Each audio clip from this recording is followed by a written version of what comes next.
Robbie Williams Rewind. Welcome to Robbie Williams Rewind. We are the champions. I'm Matt. And I'm Lucy. And along with help from special guest fans, we take you on an in-depth rewind through the solo career of multi-award-winning singer, songwriter and entertainer Robbie Williams. In part 3 of our BRITPOP episodes, we're going to be discussing the Deluxe edition tracks from Selfish Disco through to Desire. And we're joined by Eliza from Australia and Vivien from Austria. Hi, ladies. Hello. Welcome to the show. Hi. Thank you for having us. That's okay. Yeah. Sorry, should I have said g'day, or like, do you want me to really hand it up? Yeah, you could. G'day from Ramsay Street. What would you say? Guten Tag aus Österreich. Oh, yeah, there you go. Vivien, let's come to you first. Can you tell us about how you became a Robbie fan? For me, it all started during the Take the Crown tour. Back then, I was 15 years old, so it was hard to become a Robbie fan even earlier than that, I would say. Yeah. Seeing Robbie at the Take the Crown tour in Vienna was the decisive moment, I would say, where the spark of Robbie reached me, and I started to really look into his music and all of his B-sides especially, and I really got addicted to him, to his music. From that on, I went to multiple concerts of every consecutive tour, and it got more and more intense with every tour, I would say. So did your mum take you to that first concert or something? How did you end up? I went there with my mom and my best friend from school back then. Then after that was the Swing tour, and then they made the 10-year tour, and with every tour I went to more and more concerts. And I also met my best friend Serena, whom you've talked to before well through Robbie, so I'm very grateful for that as well. Oh, love that. Which venue was that Take the Crown tour in Vienna? It was in Kriau, which is like a former horse racing arena, so to say. It was enormous. I think there were like 50 or 60,000 people. And Robbie was really overwhelmed by it back then, I think, from what he said during interviews. Yeah. Oh. So was it kind of like a flat venue, or did it have stands in it? I think so. It had standing and seating areas. Oh, right. But just the pit was enormous. Yeah. And it was not only my first ever Robbie concert, but my first ever concert. Oh. So that was quite an impressive thing to start with. Yeah, that's the right place to start. Yeah. Cool. And what about you, Eliza? How did you become a Robbie fan? Well, I was an exchange student in France 30 years ago, and one of the girls that I was really close friends with was from Scotland, and she was a diehard Take That fan. And I knew of Take That. Obviously they, were big here, but I didn't know enough. And this was around the time Robbie left, and she was beside herself.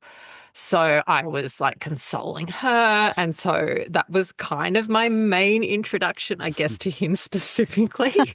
And then I was traveling a few years later and like briefly living and working in London in 1999. So you couldn't like avoid him. Yeah. So, being in the UK at the end of the 90s, and then I was there again in 2002. So like the peak Robbie kind of eras. Yeah. Like that was me like living in the UK. So, and he wasn't sort of big here yet. Like I remember he did like this sort of promo club kind of gig. It was like mid 2000. So it must have been sort of leading up to Sing When You're Winning. And I had to get out of work early, like retail. And I was telling my boss where I was going. She's like, "Who's Robbie Williams?" And I was like clutching my pearls, like, what do you mean?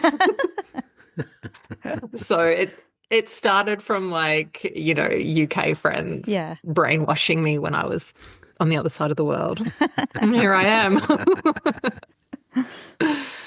And so, Vivien, have you got a favourite like moment or tour or something that you'd like to talk about? Yeah, it is quite hard to pick. I mean, the obvious one would be where Robbie picked me to come on stage with him, which was in 2017 at the Heavy Entertainment Show tour. Yeah, I think it might have also been my favorite normal tour. I mean, besides the Long 90s tour just now, but yeah, I really liked the concept behind it and Robbie's outfits, and that he played more not too popular songs during this tour, not just the standard songs he always does. So yeah, I really liked it. And yeah, obviously being on stage was incredible. I do wish it would have happened a few years later. So I think I would have appreciated it even more. But I don't want to complain about anything. Yeah, and the second thing I would say was the listening party in Manchester last summer, which was quite surreal. Yeah. Yeah. Because you obviously came along with Serena, because Serena was on the podcast and you were her +1, weren't you? So yeah, it was a very... I was so grateful to be there, and yeah, having Robbie walk in his jumpers and just playing us unreleased songs and vibing along to it was incredible. Oh, yeah. It was nice for you to have you there as well. It was a very special moment for us, for everyone. Yeah, very surreal. So in terms of the moment where you went up on the stage, how did that unfold? Kind of what tell the listeners what song it was and kind of how he came to pick you. So by that point, I think there's been 4 or 5 gigs on this tour already where I was always in the front row. Yeah, so I've been in the front row for a few consecutive gigs already. My hair was blue back then, which probably also helped Robbie to recognize me. And on that evening, I was wearing a Justin Bieber hoodie, which I think Robbie found quite funny. Yeah, and I had a poster with me that said, "Let's do Something Stupid," because Something Stupid was the song that he picked when to come up on stage with him. Yeah. And yeah, it happened in Budapest, and the gig before that, we were in Prague, and there Ida went up on stage with him. So I thought, okay, maybe that's just what he will do from now on. So I really didn't quite expect him to pick someone else or me even. But yeah, then he did it. And yeah, I was shaking. I almost started to cry, but I told myself, okay, no, don't do that. Don't ruin that. Act normal. Yeah. I mean, I don't remember everything from the back of my mind very vividly because my mind went into kind of protective state in order to not faint or do anything stupid.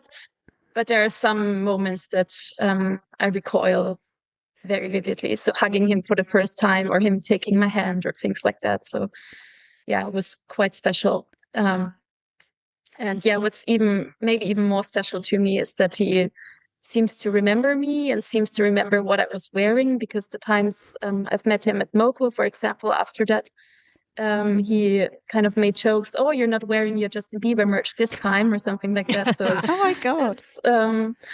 That was quite incredible. Wow. And I don't know how he does it, because I think he remembers quite a lot of friendly faces from the front row.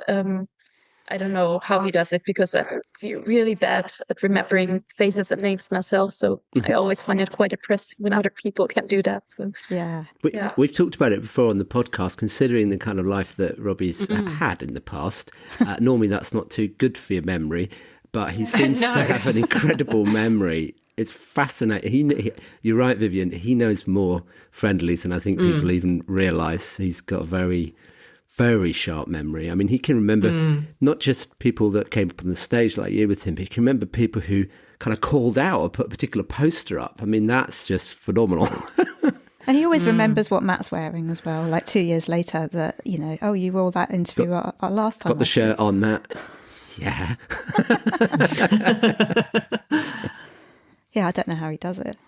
Amazing. It's impressive. Oh, what a lovely moment, though. That is just fantastic. Yeah.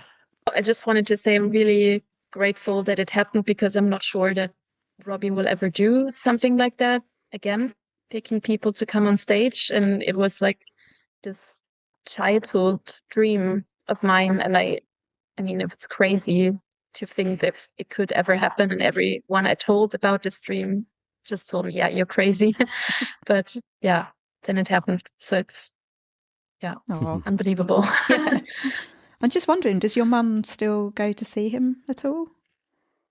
Yeah, we do many concerts together, not all of them, but there's always 3 to 4 gigs of every tour that she comes with me to see Robbie. And she also queues and does the whole early entry experience. So, oh, great! Yeah, because I always see you just with Serena. I've never met your mum, so yeah. in the Long 90s tour, I was just with Serena, but what was the previous one? BRITPOP tour? BRITPOP, yeah. Which was not very BRITPOP-y, but okay. She was there a few times with me. Oh, okay. Good. And Eliza, have you got a favourite moment or memory that you'd like to I share? can't compete with any of that. Oh my God. I'm just thinking the most memorable is when I pretty much like cracked a rib throwing myself over the barrier to grab confetti at the end of one of the concerts. So I can't really compete with going on stage. It's just me injuring myself in an effort to like just grab some confetti. So because it's quite easier to get to the barrier in Australia because it's not as big sort of venues and stuff. And it's not like you're in UK or the UK or Europe where people are sort of flying in from everywhere. It's like a Melbourne gig is pretty much a Melbourne gig with maybe a few other states. Okay. So, well, there's a reason to come over, isn't there? Yeah. Don't tell like everyone. I rocked up to the last tour. It was at a stadium actually, and I rocked up at 7:30 the night of, and I was, at the end, but I was at the barrier. Oh, God. That's crazy. Yeah. But like on the end, like not like sort of center or anything, but still, like I just sauntered over. I'm like, oh, well, here I am. There was no camping out for me. Wow. Yeah, see? Yeah. I will lure you here. We will with promises of barriers without sleeping out. Yeah, sorry, I don't have anything as impressive as being on stage or going to listening parties.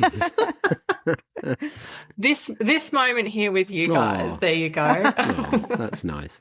And staying with you, Eliza, do you have a favourite? This is the difficult question, I know, but do you have a particularly favourite song? Oh, come undone. I'm so basic. Sorry. No, I'm with you on that. I don't even have to think twice about that. That is like, that was my favourite song of like that decade out of like anyone. Really? Wow, that does surprise me. Yeah, which is a big call, knowing my music tastes. Yeah. So yeah, no, easy. No question. That is a powerful song. Every time you hear it, it just, gets you, doesn't it? It doesn't matter where I am listening to it. It's such a great driving song as well, especially if you're like in the car on your own, especially if you're driving along a coast.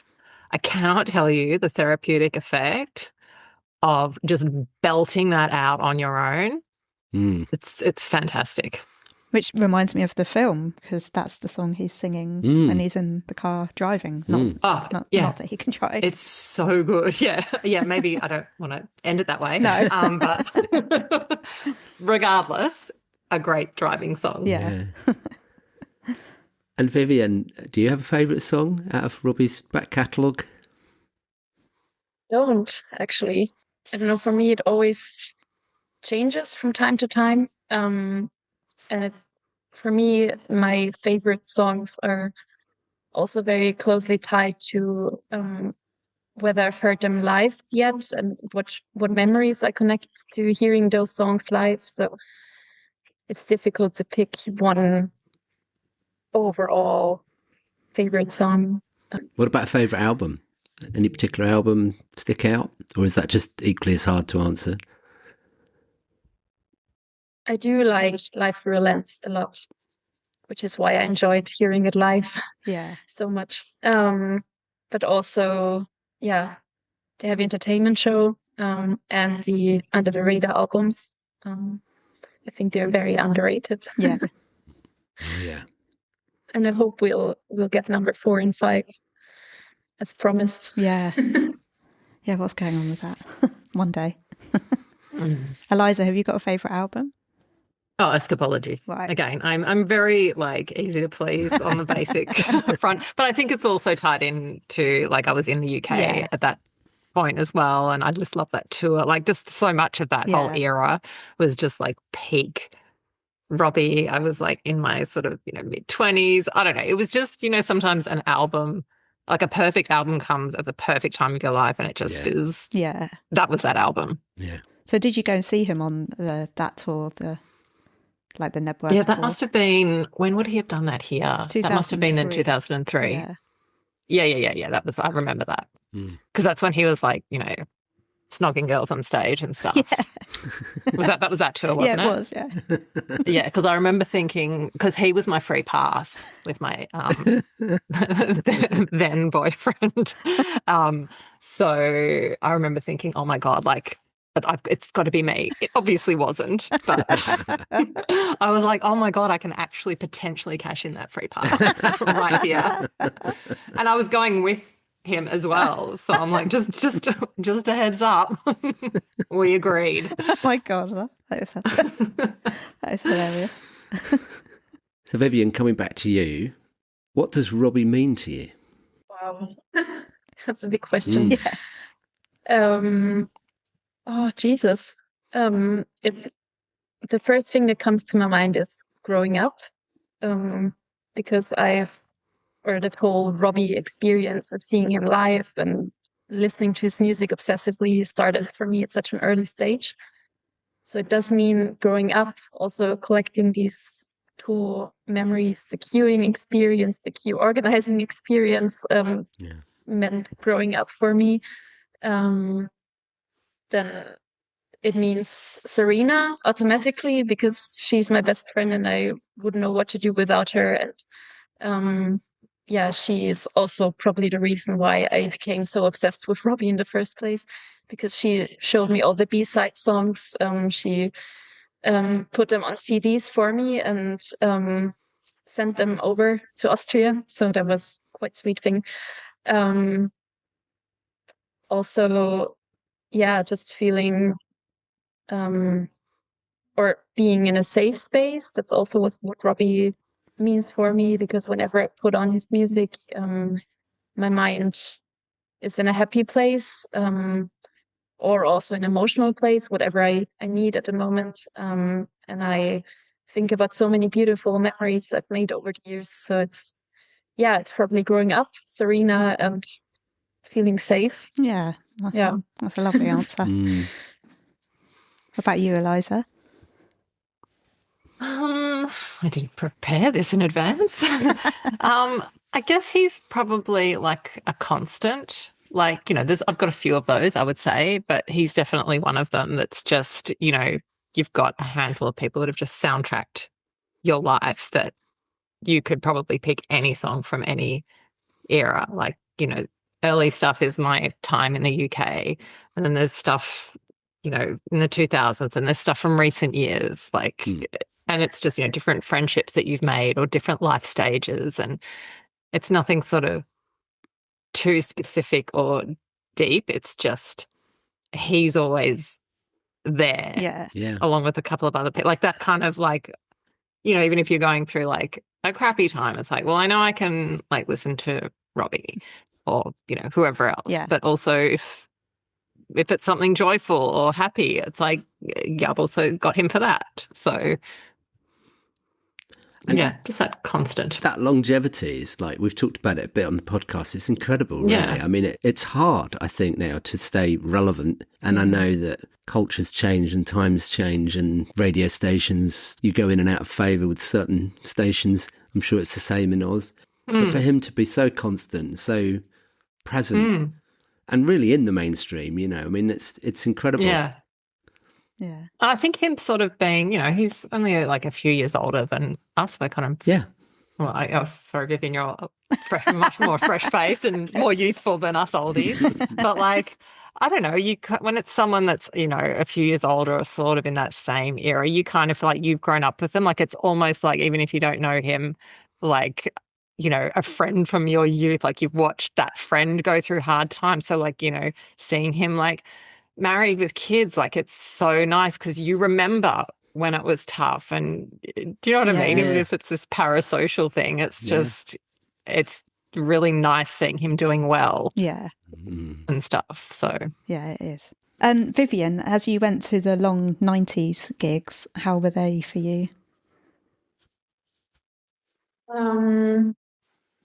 Yeah, it was quite an incredible experience. I mean, also like Operation Pillow Fight. So whenever I hear a Robbie song live for the first time, it's so surreal.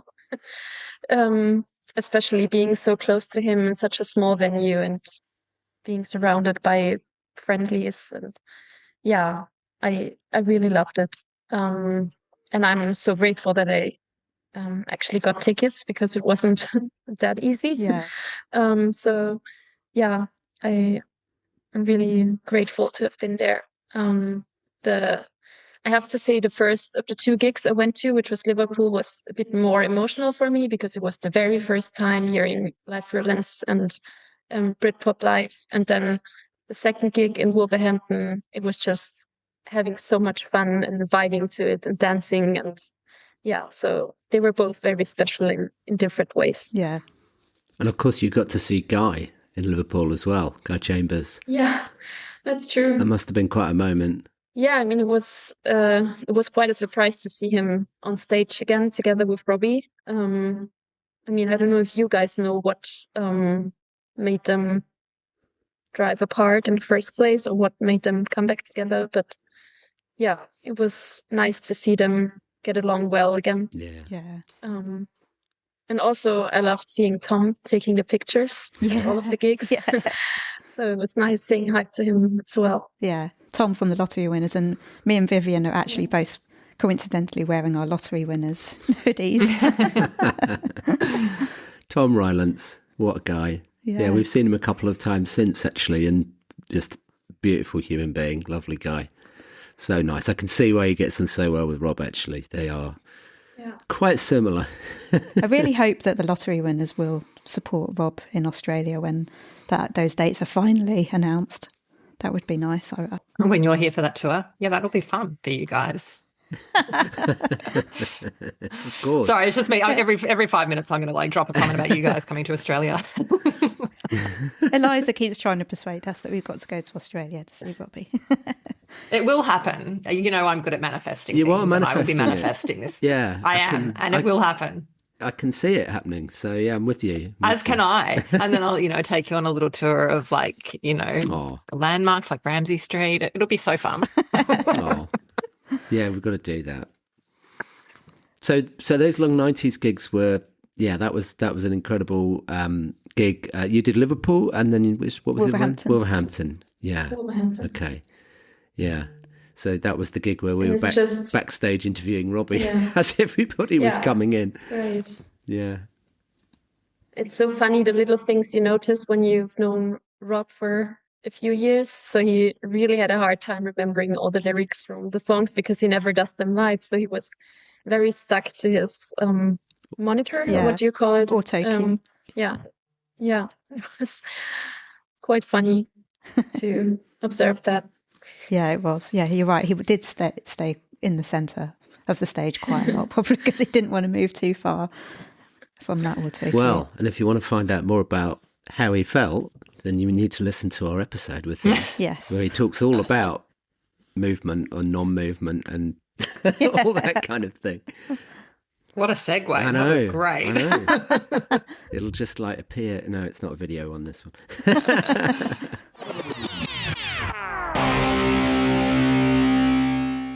Hi, I'm Robbie Williams, and you're listening to Robbie Williams Rewind with the Champions. Okay, let's talk about Britpop and the deluxe edition tracks. The first deluxe track is Selfish Disco, and it was written by Rob, Carl Brazil, Owen Parker and Martin Tereffi, and produced by Carl, Owen and Martin. Only Rob, Carl, Owen and Martin, as well as Rob's 25 tour backing singer Louise Bagan, were involved in the recording of the song too. So just 5 people to write, record and produce the song. I think that's quite cool. Yeah. And Carl played Selfish Disco at the listening party. Like, literally, he petitioned to play it was it at the end? Yeah, It was at the end. It was like the last song, I think. Yeah. He had that cheeky grin on his face, and he sort of said something to Rob, and then he said, "There's another one that we want to play you, and it really needs to be on." And then he played it, and so he was saying that he was trying to persuade Rob to include it on the album, although we thought he meant it may not have been included on Britpop at all. So we didn't really know the plans for the deluxe tracks. So we think he meant he was trying to persuade Rob that it should be on the standard edition, and therefore on the vinyl too. Yeah. So agreed. Yeah. It was interesting to see that. Well, you remember it, Vivien. It's interesting to see that conversation kind of unfold in the room. It wasn't planned. I mean, it was a very informal event anyway, but it was just funny to hear Carl saying that. Yeah. And then Rob held... Very glad it's on the album. Yeah, so are we. Oh, yeah. So are we. And Rob held a vote on his Instagram asking which of the deluxe tracks he should sing as an encore at the Long 90s shows, and Selfish Disco won. When introducing it at each gig, he says that he should have included it on the album, telling us in our interview with him, "It's an obvious hit now, but when I was writing the album, I didn't want anything cute on the album. I wanted to dispense of cheeky, and I think I managed it with this album. So I left Selfish Disco off for that reason. But now when I sing it, it feels like it would have been an old-fashioned hit in 2002 to 2003. So Vivien, should we come to you first, seeing as you were in that room with us when we all first heard it at the listening party? What did you think? I loved it from the very beginning. I mean, usually it takes a few times for me to listen to a song and get really into it, but with Selfish Disco, I was in love from the first moment I heard it. Just like the dynamic of the song so much that it starts out so slow and calmly, and then you can really start to dance in the chorus. So I love that, and also the lyrics. So hearing that live, I also voted in the comment section to hear that one live, and I'm really grateful that Selfish Disco won. It's for me, it's like the perfect song to end a Robbie gig. It's so nostalgic. Yeah. I love it. Same. And Eliza, do you like Selfish Disco? Oh yeah, great. It's one of my favorite songs on the album. I loved it straight away. There was no it didn't need to grow on me. There's always, on everyone's deluxe albums, there's always one song that I would fight for. I would take a time machine and I would go back and I would fight to put that song on an album, and I will never understand it, why it's not included. I don't know what it is about it. Maybe it's just because I'm a sucker for disco as well. Yeah. It's just, I don't know. Just love it. Yeah. Yeah, it's one of my favourites on the album as well. And when we heard it that time, the line, "a bit of S Club and a bit of blue, 90s pop looks good on you," it really stood out to me in the room at that moment and made me laugh. And even though I couldn't remember what the line was, trying to remember back, I knew there was something in it that I'd really enjoyed, and that he'd mentioned some sort of pop acts. And when we got the album and we could listen to it again, I was like, oh yeah, that's that line. Oh my God, it's so good. I literally wrote that down in my notes. I don't know, whenever a song name checks something, I don't know. I don't know why it's enjoyable. It just is. It is. It just made me chuckle, yeah. But actually one of my favourite lines on the whole album is, the whole verse is, "You've been bullied by the cool kids, they won't get what this is. Such pretentious bitches, another just prick wanted to in say the that, a wonderful." Isn't that just the best? Yeah, that is great. I think it kind of summarises all of us being Robbie fans and having people take the piss that you're a Robbie fan. Oh yeah. But it's this is what I enjoy, and I'm going to enjoy it, and I don't care what you pretentious dickheads think. It's any pop. Yeah. Anytime you're a fan of anything pop, and it's not cool enough or whatever. But it's also a good dig at Oasis, isn't it, with the Wonderwall comment, Oh, yeah. and the fact that they were bullies to him. Yeah. So many layers. Yeah, it's really clever. I just love it. Yeah. Also, it's a bit like the guilty pleasures thing. Like people say, oh, what's your guilty pleasure with music? And this song is very much like, no, it's not a guilty pleasure. This is what I'm going to enjoy. And, you know. Yeah, I'm not a fan of that expression at all, because like, why would I feel guilty about joy? Exactly. Like, that's so silly. It is. if it's not hurting someone else, like, why should I feel guilty about like loving a boy band? Like, like what the hell? Yeah. Yeah, and like you, Vivien, I just love how it starts kind of slow and then the chorus kicks in. And but my favourite bit is the bridge when he's singing. I can never like sing it. You know, when he's singing it, it's like too fast, the bit where it's, and I'm flipping like I'm tripping and I'm living it up and I'm flexing and kitchen, I'm just making it up. I cannot sing along with it, even though it's like my favourite bit of the song. I just can't keep up with it. Yeah. And when he sings Robot, that's cool. And in the I don't know whether he did it in all the gigs, but in Manchester he did the robot dance at that point. Yeah. Did he do the robot dance at any of the other gigs? I couldn't remember. Yeah, he did it. Oh, he did, right, because we couldn't see very clearly. I think he likes to show off with that little dance. He's good at showmanship there, yeah. Where everything else is just quite raw and authentic, and then suddenly he's like, right, I've got to just put this in. Yeah, it's perfect. Yeah, I love Selfish Disco.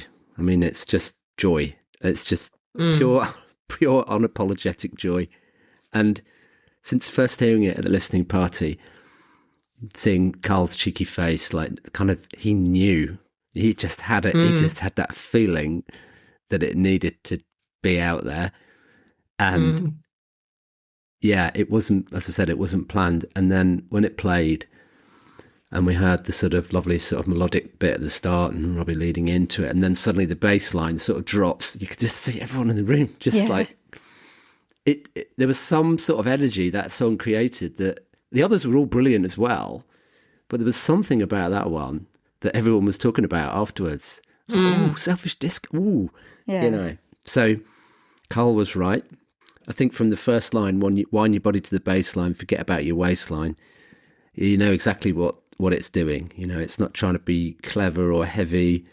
It's giving you permission to let go, which is obviously what we all like doing particularly when we're at Robbie gigs. Unless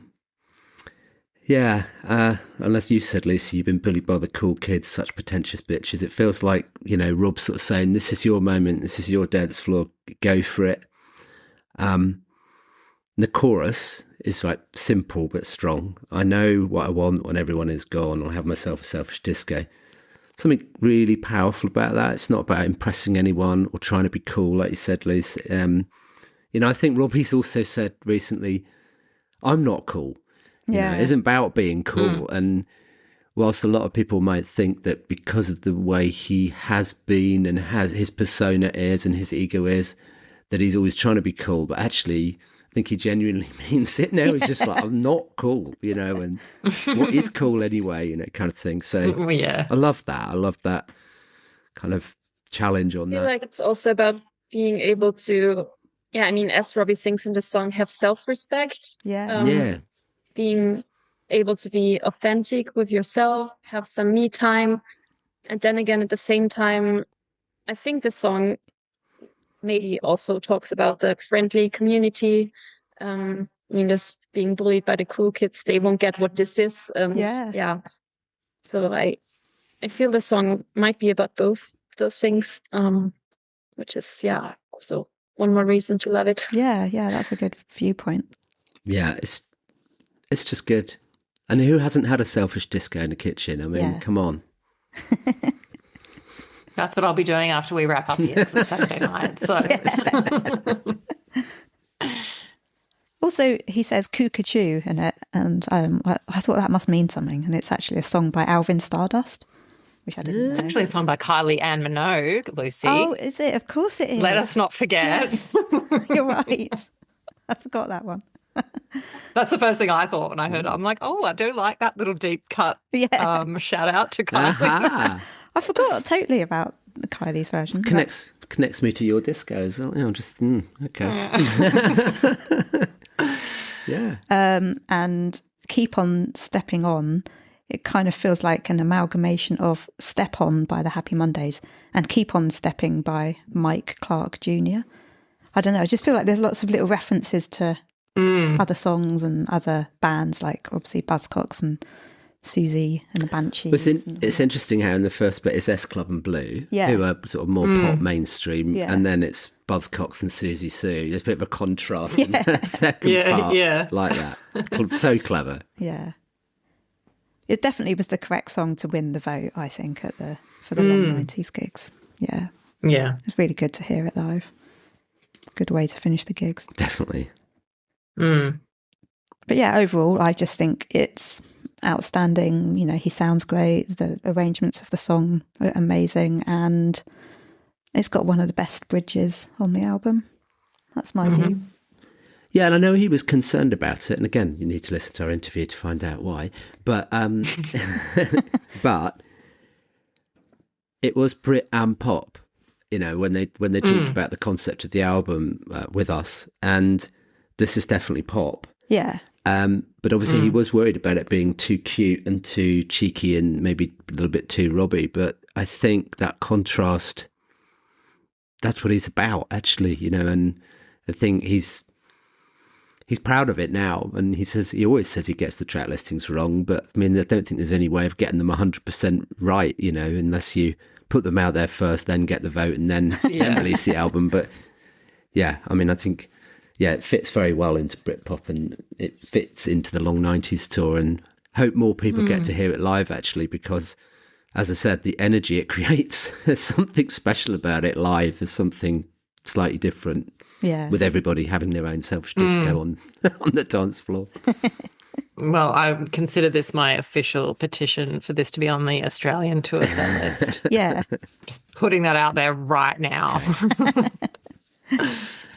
Hopefully we'll get an announcement this week from when we're recording this, because he's doing a radio show with New Zealand or TV show or something, was it, on Monday? Yes, coming up. Oh, okay. So I I better reckon get my maybe this bank week. account ready. Yeah. So anything else to say about Selfish Disco? Any other lyrics you like or anything else you want to say? No? I Okay, think so. cool.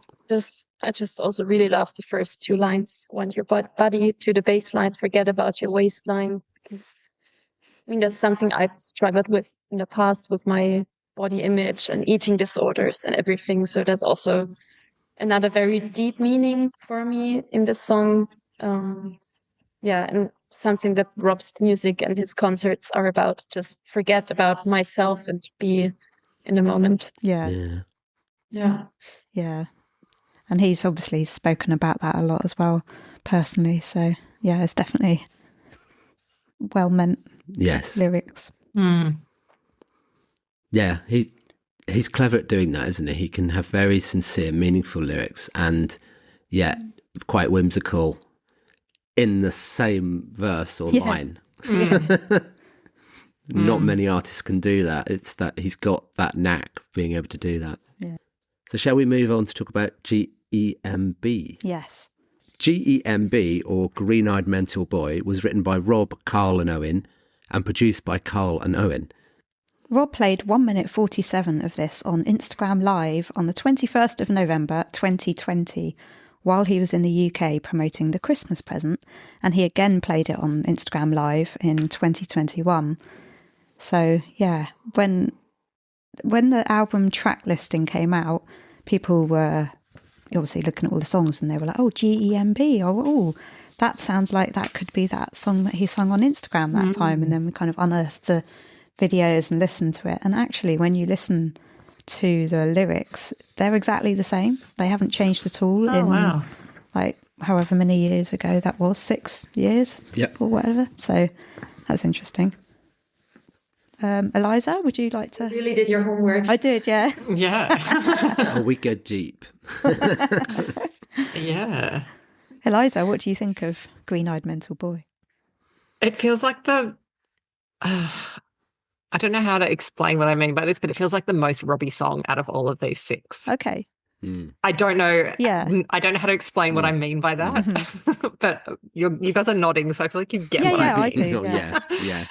Yeah. So I don't know that I love it, No. but it's the most Robbie song. Yeah, I get If that makes sense. Yes, Yeah. totally. Yeah. Yeah.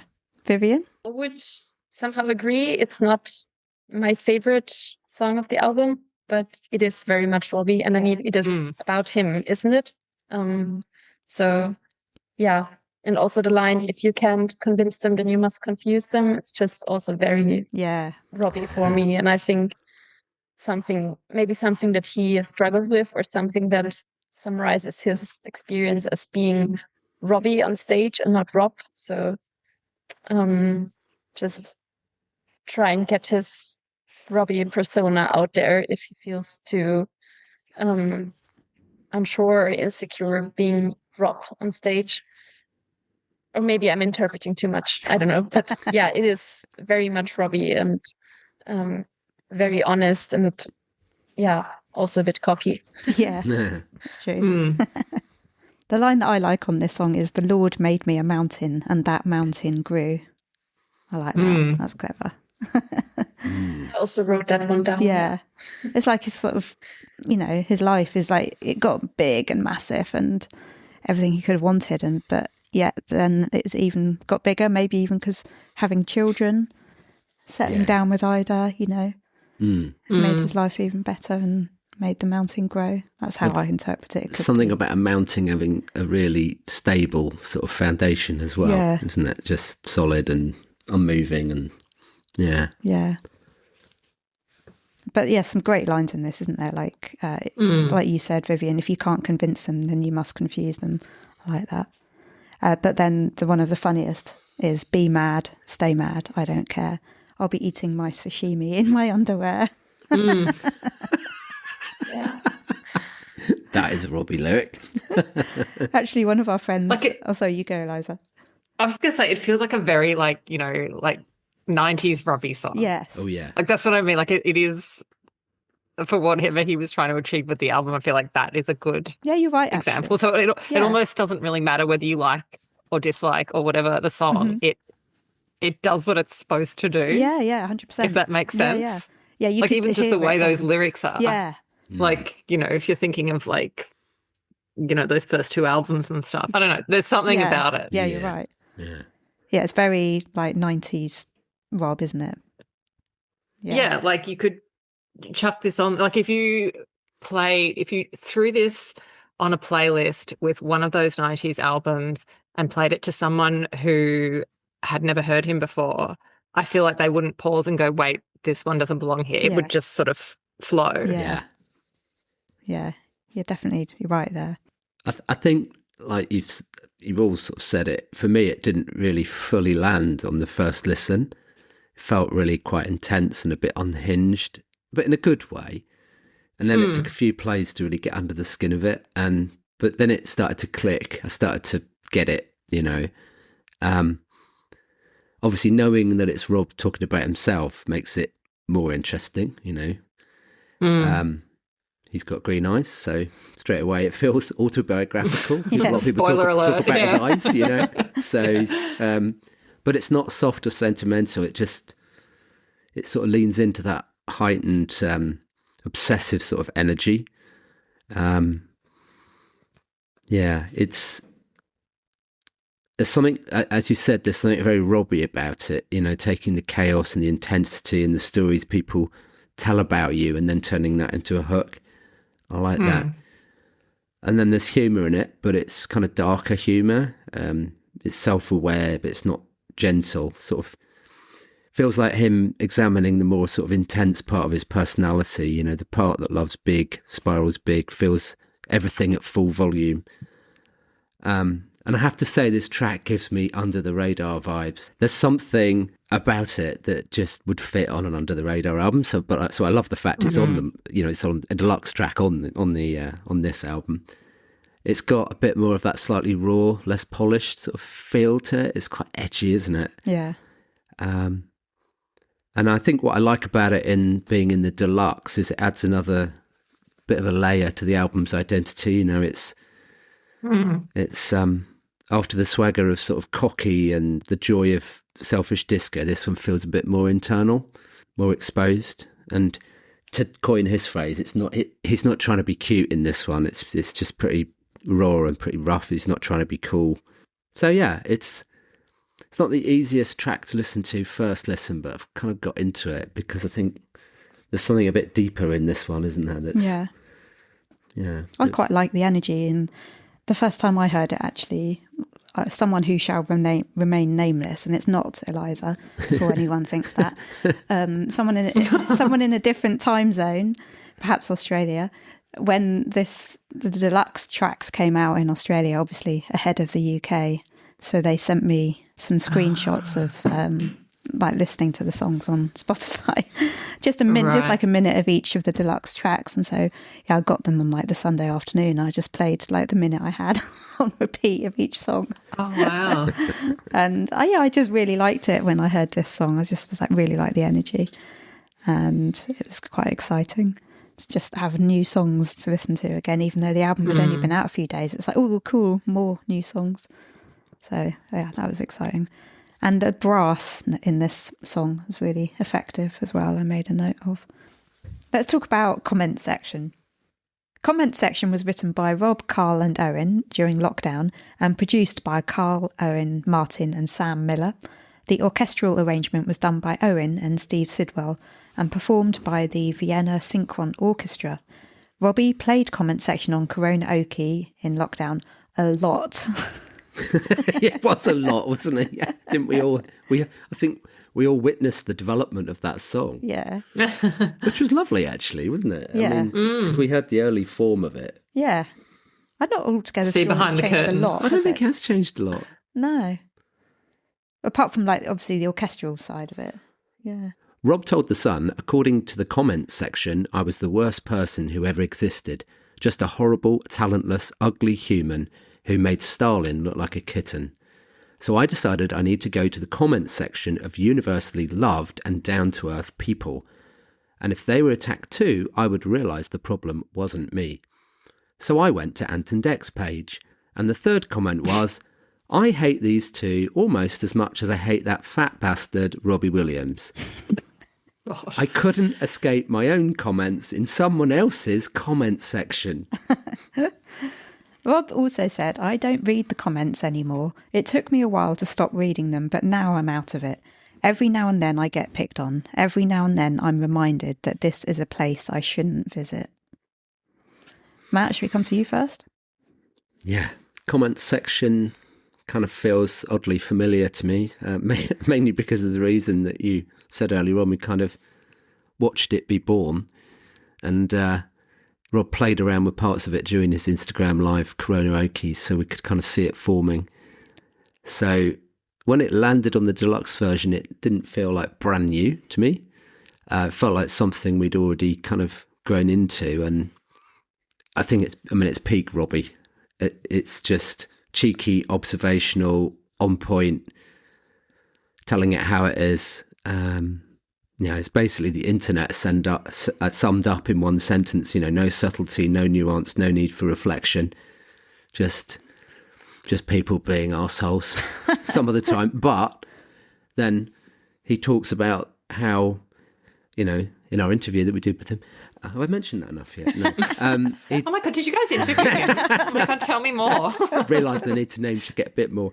Yeah. But he does talk about the kindness that actually can be there as well.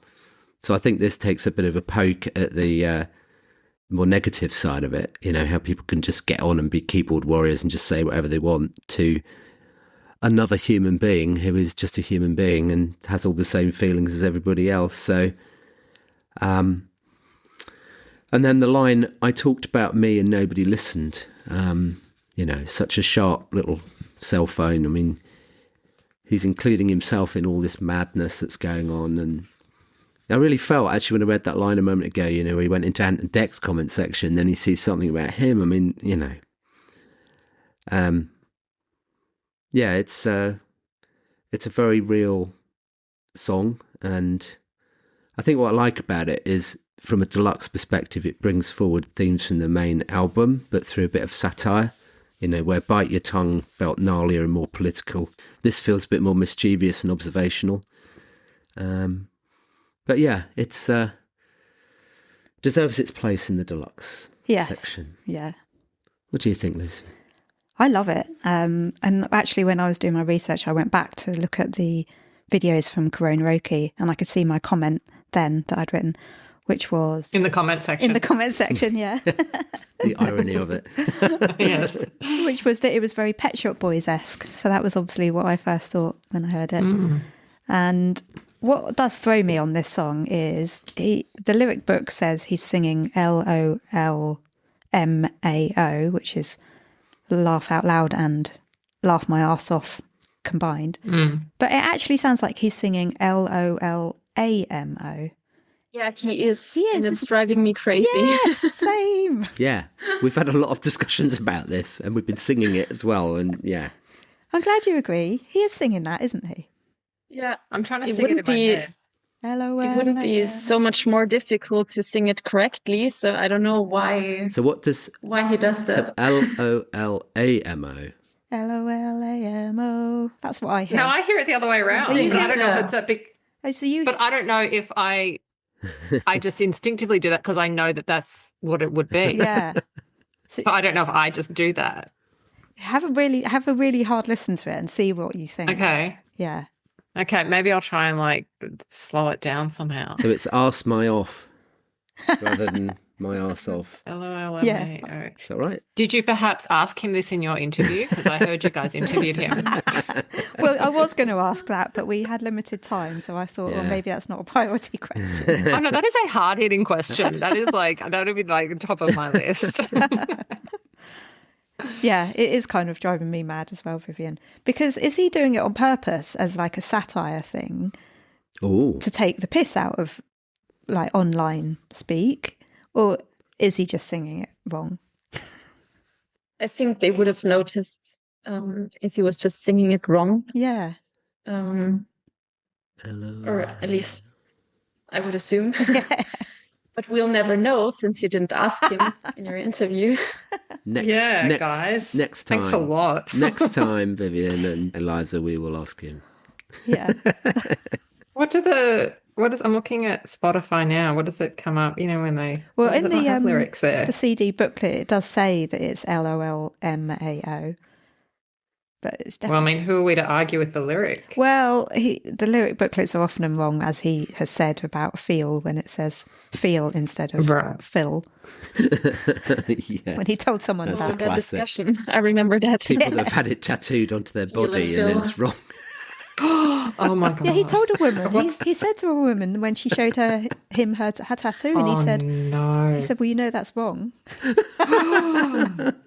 It's Phil. Oh no, I think it was on chat. I don't think he actually. Yeah, showed he said it her, on chat. I think. Yeah.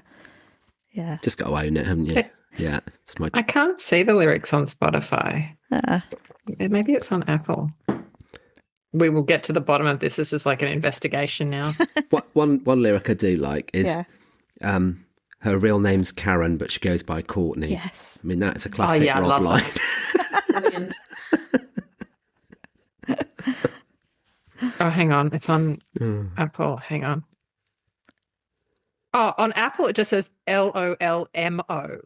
Oh. Exclamation point. It doesn't even have A. Oh my god. They've just omitted the A. Well, that's even worse. So, yeah, do what you will with that. So, Vivien, what do you think of comment section? Again, it's very different to Green Eyed Mental Boy and Selfish Disco, but I love it as well because I like every song in which Robbie just talks or raps. It always reminds me of the Rootbox era, and I really love that as well. It might also be one of my favorite albums. I forgot to mention that earlier. Yeah. But yeah, so that's one reason I like that song. And also because it somehow sums up the ambivalence of the comment section for Robbie. So on the one hand, it's this place where he feels the love from us friendlies, but on the other hand, it's just that one negative comment can get you so much harder or more than 100 positive ones. And I can really resonate with that. So maybe that's why, or probably why he stopped reading through the comments so much. But yeah, I think it's just a great summary of what the internet can look like. But I think with Robbie's comment section, it's a fairly positive one compared to some other stars out there. So yeah, I'd agree. Eliza? I just love that it sounds so 90s, like the sound of it is so 90s, but the lyrics are obviously so today. Yeah. Like if you took this song back to the 90s and played it, like the lyrics would, like, you'd be like, what does any of this even, what even is a comment section? Like what even is LOL, MAO or OA or whatever it is? Like, but why is the name Karen relevant? Like there's so many things that would just make zero sense, even like 20 years ago, let alone like 30. Yeah.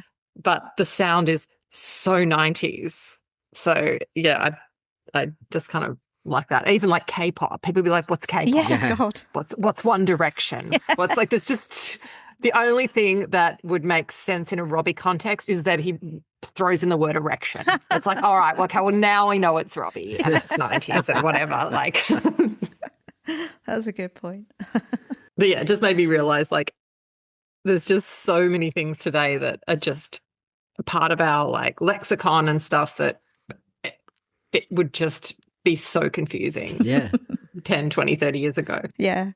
And sorry to one of our listeners, Mandy, who did ask us to ask the question about whether he gets an erection when he types in a comment. But I would explain. We decided not to ask that one. I'm sure it would have been funny. Yeah. But the lyric, I type what I want and then I get an erection, is not him. He's talking about other people. Yeah. Writing that and going, oh, yes, I've said that thing. Yeah. Idiot. You know what I mean? Like someone, I don't really understand what, I mean, he's talked about it quite a lot. I don't really understand why people feel that they have the right to go and say nasty things. It's just like it's stupid. Bizarre. Just we see it on a lot of the Robbie fan sites, not just ours. You know, we don't get too much, thank goodness. Yeah. But it's like, why are you on this page if you don't like him? Just move on. Yeah. Move on. Yeah, you know? I never understand that kind of hate on the internet. Like, what's the point? Like, I don't really have the energy for that. And I kind of always have the idea that, I don't know, if someone's posting like really nasty stuff, there's usually falling under, you know, a few different categories. It's often like someone just trolling. So I'm not going to respond to that because like, what's the point? Yeah. It's potentially someone very young who doesn't have a fully developed prefrontal cortex. So again, I'm not going to engage in that. So there's all these things and it's like there's no reason for me to engage. It's not going to get anywhere. So I'm just going to move on. Yeah. Or it's a bot. It's not even actually a person. Yeah. Yes. That could be the case as well. Like I may as well just go back and chat to ChatGPT who will validate every one of my emotions. Yeah.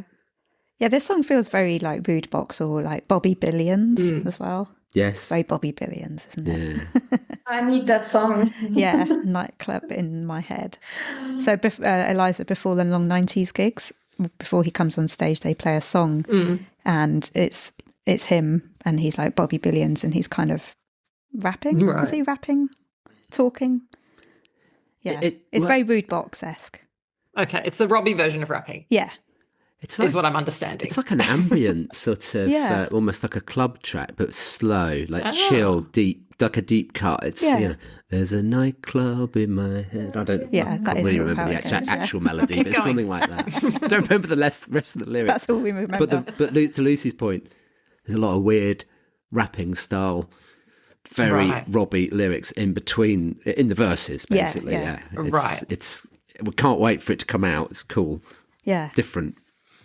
Awesome. Yeah. So yeah, the song is very much like that style, isn't it? This one. And another one of my favourite lines is, "I'm tagging all my friend. She'll be here shortly." All my friend. Friend singular. I just think that's really clever because it's like I'm tagging all my friends normally, and yeah, that totally sums up the type of people that are writing on the internet that basically only have one friend because they're just losers, essentially. Well, don't hold back, Lucy. Yeah, but if you're going to write nasty comments on the Daily Mail blooming comment section, then generally you're a loser, aren't you? Oh, You are. Wow, shots fired. Oh, God, I hope the Daily Mail picks must this check up. up with our lawyers on that comment. But seriously, have you not got something better to do with your life? Like, why? Yeah. Yeah, I wish I had that kind of time on my hands. Yeah. If I had the amount of spare time that I guess you need to go into comment sections, oh my God, that would be so amazing. Yeah. It's just mad, isn't it? And isn't it weird that like Rob's sort of lockdown funny comment section song has got a whole orchestra behind it? I find that kind of crazy. And it's the Vienna orchestra from your country. Oh. It is.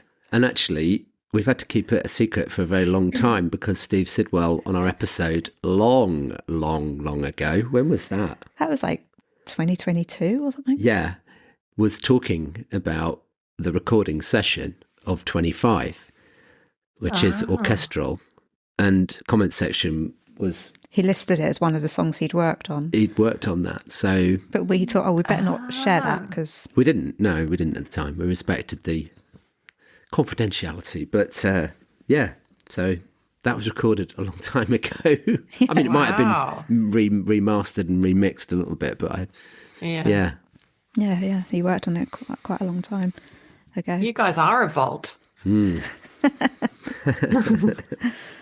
but I think the orchestra does give it some sort of pizzazz, like when the song starts, it's really nice, isn't it? And it sounds like it's going to be some, I don't know, like nice, sweet song, and then it kicks in. well, like a James Bond theme or something, yeah. Yeah. Robbie has a few of those songs that start like very theatrical and with an orchestra and everything. Then it's just a very silly song. Yes, that contrast again. I can't think of one right now, but there are some. Yeah, like this. It's good, isn't it? I like it.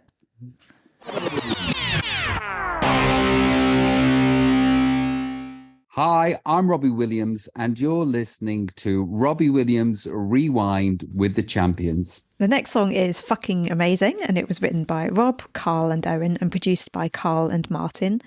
Rob told French Vogue, "Instead of basing my song on the ballad Take My Breath Away, I wanted to write a song about the grey areas of a relationship. A partnership is far more complex than what the band Berlin presents in their track. My wife can drive me up the wall, or I can drive her up the wall. This can definitely lead to pain and difficulties. That's precisely what my lyrics expressed. When I played the song for Ida, she hated it, so I had to revise the content. The point was, I wanted to write a love song rooted in reality, but Ida wanted a song about how much I love her." So that quote was in French Vogue. So obviously he said it to them in English. They translated it into French, and then I translated it back into English. So that may not be exactly his words, but that's the gist of what he said. I think that's interesting that he's obviously had to edit it to please Ida. Oh, I want the unedited. Put that on under the radar. Yeah, under the radar. Yeah. Eliza, should we come to you first on this one? Yeah, I really like this one. I feel like it's I don't know, whatever the sister to Pretty Face, like they're doing the same kind of job. Controversial maybe. I prefer this out of the two of those. I don't know. I prefer it out of those two. Yeah. Because I like the reality of describing, I guess, a relationship. Yeah. Mm-hmm. Like that. Yeah. Like if I had to pick the two, I'd maybe swap them out. I don't know. Oh, really? So you might put this in the standard edition? Well, because they kind of do the same job, I guess. Yeah. And so, I don't know. That was my initial, when I listened to the whole album, I preferred this one out of those two. Yeah. So, anyway, please don't come for me in the comment section. Yeah, I really like this song. I think it sounds really good, and Rob sounds incredible, and This was a song that when it first came out that week, I would literally wake up in the middle of the night with it going around my head, and then wake up in the morning with it going around my head. I literally couldn't get it out of my head. Yeah. Yeah. Is that the same for you? Yeah, same. Yeah. Yeah. Just something about the chorus just totally sticks, really. Yeah, that sticks more for me than Pretty Face. Yeah. Yeah. I don't know why. Maybe it's because he's saying fucking. I don't know. Yeah. It's exactly the other way around. Oh, really? So after the listening party, I just couldn't forget Pretty Face. It's just always in my mind. Such a pretty face. It's constantly like this. Yeah. Yeah. I mean, I was with you at the time, but then, obviously then Pretty Face came out and you got used to it, didn't you? And then, so by the time the album came out, we'd heard Pretty Face so much, I'd kind of forgotten it. Vivien, what do you think of Fucking Amazing? It's also not among my top 3 or even top 5 of the album. It's just, for me, it's just my personal taste. It's just a taste thing. Just something is missing for me. It's just a little extra spark that Robbie songs usually give me. It's just something missing. But I mean, obviously, it's a very sweet love song to Ida. And at first I thought, okay, it's just another song for Ida. She has been spoiled so much already. But then I also realized it's also really about their relationship, and maybe also about what the future might still bring for them. At that one line, let's not worry till I'm on that farewell tour. It just hits me every time, because that's something I also don't ever want to think about, if Robbie might ever be on a farewell tour. Yeah. Hopefully we've got a long time yet.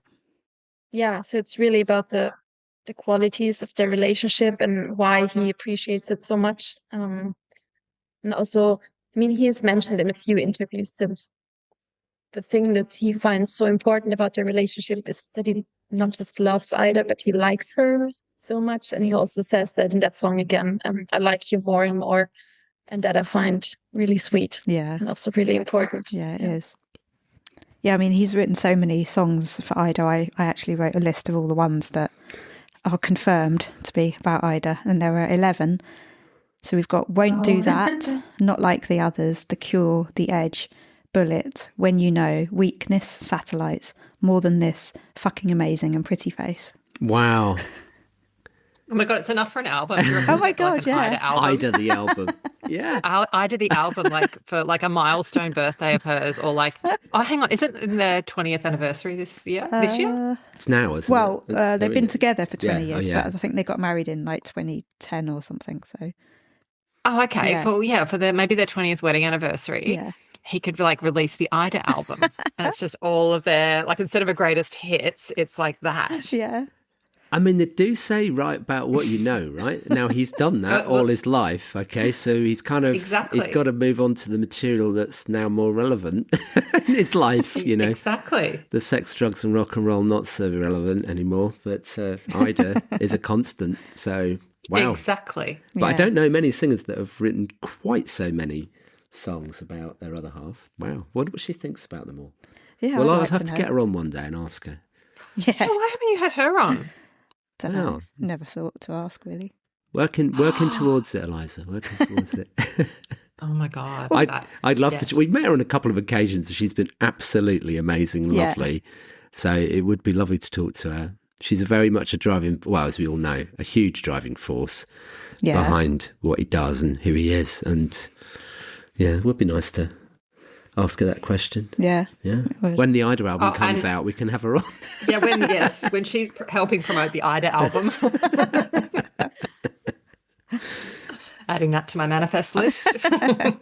I just think Fucking Amazing. It's big chorus, big language, no subtlety. It is a bit of a contrast to Pretty Face, because it's kind of like in your face. I think knowing that it's about Ida, I think it just makes it even better. I know some fans are slightly jealous of that, but I think what they've got is incredible, and he probably wouldn't be here if it wasn't for her and other people in his life, but she's definitely one of the main ones. You're just fucking amazing. I want to have your babies. I mean, it's not trying to be poetic, it's just honest, right? No, Raw. it's just straight to the point. And what I love is the verses keep it real as well. If I said we weren't neurotic, then I just lied. That line grounds it straight away. It's not pretending that they're perfect and, amazing. It's just, well, it is about being amazing, but the song essentially says that, we're real people. Somehow you dealt with my addictions. It's funny, but it carries weight. Again, Robbie's doing that nice contrast that he does so well. And then in the bridge, you get, I liked you when I met you and somehow still in awe. I'm somehow still in awe. And that's where it really lands. It's just sort of long-term love. Yeah, I think it's probably right. I think it is probably right to be one of the deluxe tracks, because obviously having a mainstream track with fucking in it is quite hard to market. But it's very Rob. I really like it. It's actually one of my favourite of the deluxe songs. Yeah. And, it's I think it's a real pop banger. What above Selfish Disco? No, I prefer Selfish Disco, right. but this would be like That would be number 2. maybe number 2 behind Selfish Disco. Yeah, I just something about it. Just really love it and how it sticks in your head. But also, I have to admit, I had to look up who Sid and Nancy were.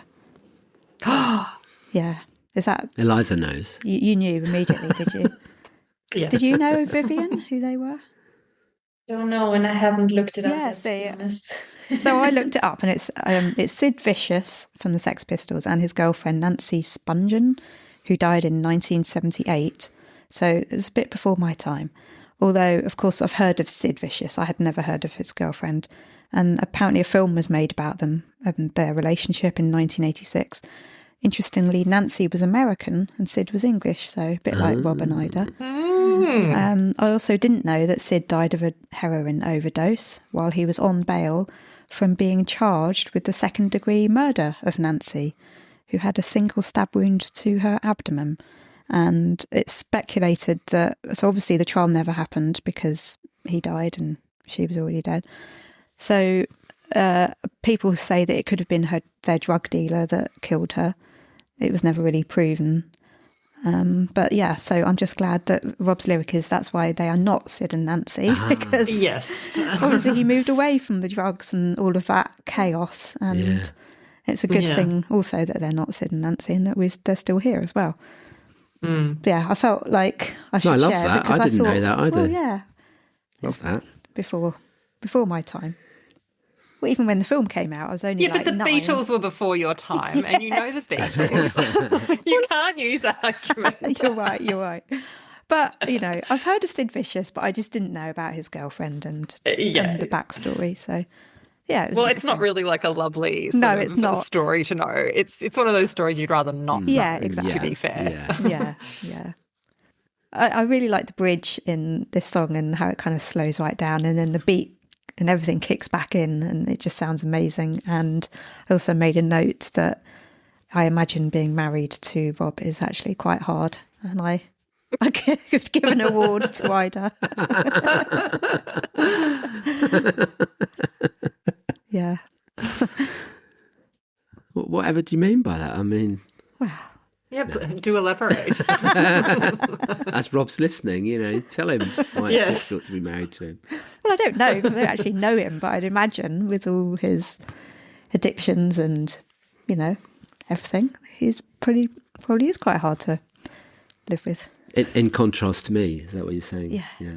Oh, that's what she was getting to that. It's all about me. Yes.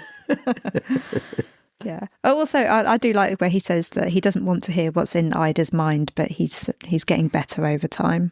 I think that's cute. Because she's like thinking about, you're doing my head in, but he's improving. He's making an effort to do well. It's nice. They're the ultimate power couple. I'm sure that she challenges him in a very positive way, and I'm sure that he challenges her in a very positive way as well. And I think that's why they work well together. Yeah, definitely suited to each other. Yeah, perfect. Yeah. So, shall we talk about what happens when you're a power couple. 100% Beau. Like that Oh, I link? thought you guys were about to give us a deep dive into your relationship. I was like, oh, wow, okay. We're going there. The key is to have a joint project to work on together. Right. Called a Robbie Williams Rewind podcast. That is the key.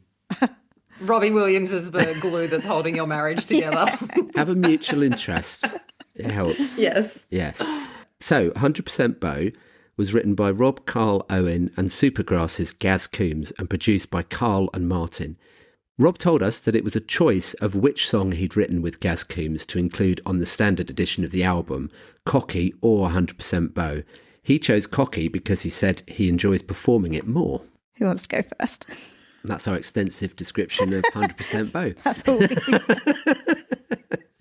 Shall we come to you first, Vivien? What do you think about 100% Beau? So this again is a song that musically I just like very much because it's very rocky in the verses especially, and then the dynamic again changes in the chorus and it becomes a bit softer and more emotional. So I like his more dynamic songs a lot. Obviously it's about Beau, so now all of his kids have a song dedicated to them. And the thing I noticed is that the songs for his kids are a bit gender stereotypical, if I'm allowed to say that on here. Yeah. So the songs for his boys are very masculine and strong and you go on, do your thing. And songs, I mean, Coco has her Christmas lullaby, and Teddy Go Gentle, which is about protecting them. And so yeah, that's just something I noticed, which I found quite interesting. But yeah, I like it quite a lot. And I found it interesting that he says, you'll be the best thing I've ever done. So he does pick a favorite among his kids. That's what it sounds like, isn't it? Yeah. Yeah, I must admit, Lucy and I did look at each other when we first heard it and we were like, what about the other three? Yeah. But I on that point, though, Vivien, I wonder whether he means that it's about fatherhood, itself, but and not about a league table of children. But that's a conversation we'll have to have with Beau in a few years. Yeah, and the rest of the kids. He said I was the best. Yeah. Yeah, I mean, maybe he is just saying in terms of his children, having his children is the best thing he's ever done, and maybe it's not picking out Beau as his favourite. Or that lyric just rhymes really well in that part. Yeah, I was about to say, sometimes a lyric just works. Yeah. Yeah, maybe let's not think too deeply about it. Eliza? Yeah, I really like this. It gets stuck in my head. And I think aside from like the song itself, like you're saying, like now all the kids have a song. And I don't know, just thinking back to, 20, 30 years ago, I don't know, it just makes me feel a woman fuzzy that like Robbie's got all these songs about his kids and he's got these 4 kids. And like there was a time when we all like wondered if like he would ever make it to the point where this could be a thing. Yeah. And so I don't know, just even seeing that song title before listening to it, I was just like, oh. Yeah. Like it almost doesn't matter about the song. Yeah. I just like that he has this after everything. Yeah, that's so true. Yeah, but every time it comes on, like I don't know, like how you were saying fucking amazing gets stuck in your head. Yeah. This one gets stuck in my head as well for whatever reason. Yeah, it does with us as well, doesn't it? Well, especially the 100% part. I mean, Yes. I wake up hearing songs going around in my head, like you said, Lucy, but the 100% that is such an earworm. It is. Oh, yeah. I actually find that bit a bit annoying, to be honest. Okay. I would prefer it to not be in there. There's quite a lot of them, isn't there, Vivien? Yeah, it's quite repetitive. Yeah. I think for me, it's just like pure dad energy. And to your point, Eliza, knowing it's about Beau, but I think actually it expands it a little bit. That's what I'd like to think to just being a dad and the kids, but it is about Beau. I love the way he mixes encouragement with that playful competitiveness. You're better than me, but I'll still beat you. You know, that, to your point, Vivien, is very like masculine. You know, I'm always going to beat you. You've always got to try and beat me kind of thing. Very, very much. But it's sort of father and son, affectionate, you know, it's got that little wink in it. And then you get lines like, you should be pleased because you got wings and they suit you, you know, like feels like genuine pride. And yeah, as we've just said, the repeated 100% chant kind of feels like it's a mantra, you know. It's not, I would say it's not the most complicated songwriting, but that's the kind of the point of it. It's quite just direct, it's protective, it's proud, you know. And as a dad myself, the whole sentiment just sort of hits differently, you know. When you look at your kids, you kind of know exactly what it means, really. So, yeah. What do you think? How old is Beau now? Sorry. 5, did he say? I think he's 5. Yeah. Yeah. And how old were each of the kids when they got their own song? Like, is this like a rite of passage when they're 5? Oh, so Go Gentle came out in 2013. No, she was only like 1 or something. I think it's usually when they're quite young, right. isn't it? Yeah. And then Coco's Christmas Lullaby, she was probably about 1, I'd say. So poor Beau's been sitting there thinking, where the hell is my song? Yeah, so then Motherfucker, he was probably Charlie was probably about 2 or 3, 2 maybe, when Motherfucker came out. Charlie's got a good song. Yeah. Here's So my no wonder song. he had to throw in this, like, you're my favourite line, because poor Beau's been sitting there for years waiting for his song. Yeah. I'd love to know what the kids say about them and whether they have actually, you know, are aware. Yeah. They must know. But, you know, but does he play Motherfucker to Charlie, like from age 3 and say, this is your song? Like, How old is Charlie now? oh, he's 11 maybe? Yeah, something like that. Okay. Yeah. I think they're a fairly liberal household, but I think they're also quite grounded and down to earth. I don't think a lot of people can really believe that, but knowing what we know about them, although they live a different lifestyle to most people, I think Yes. I think they have what is probably quite a normal upbringing, if that's the right word. Do you know what I mean? Like, I don't think that they are. But I think there's a lot of effing and jeffing that goes on in the house, you know, whereas that wasn't really the thing when I was growing up, I must admit. Right. Yeah. So I always wondered whether the 100% was being said by Ida. Yeah, I thought that. Ah. But it sounds a bit like her to me. We need to get that confirmed because we've been told it isn't, but I'm not sure. We need to find out. Again, when the Ida album is being promoted, this is something you can circle back to. He clearly loves him and thinks he's very cute, though. But he actually is, isn't he, when you see the pictures of him? Oh, yeah. I don't know if you've seen any, Eliza, because I know you've tried to avoid spoilers of the show, haven't you?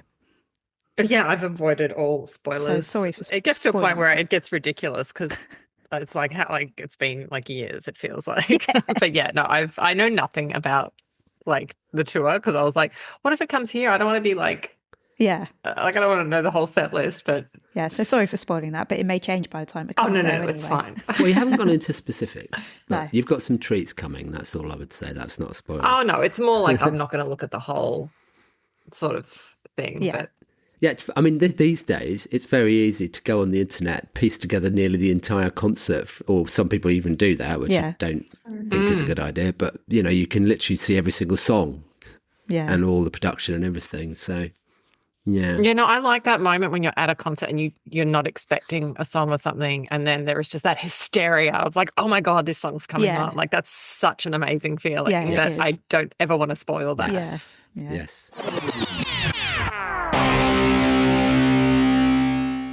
Hi, I'm Robbie Williams, and you're listening to Robbie Williams Rewind with the Champions. So this was one of the songs that obviously I got sent on that Sunday afternoon from Australia. And I think I played this one first because I was so excited to hear what kind of song he'd written for Beau. Was it going to be a cute ballad like he'd done for Coco and Teddy, or a song like he'd done for Charlie? And yeah, it was a more Charlie-esque, rocky, dad song, boy song.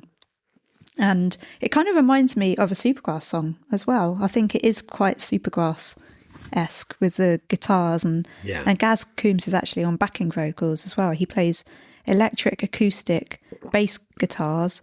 He does backing vocals, and he plays the tambourine on it. So it's very Gaz-esque. Yeah.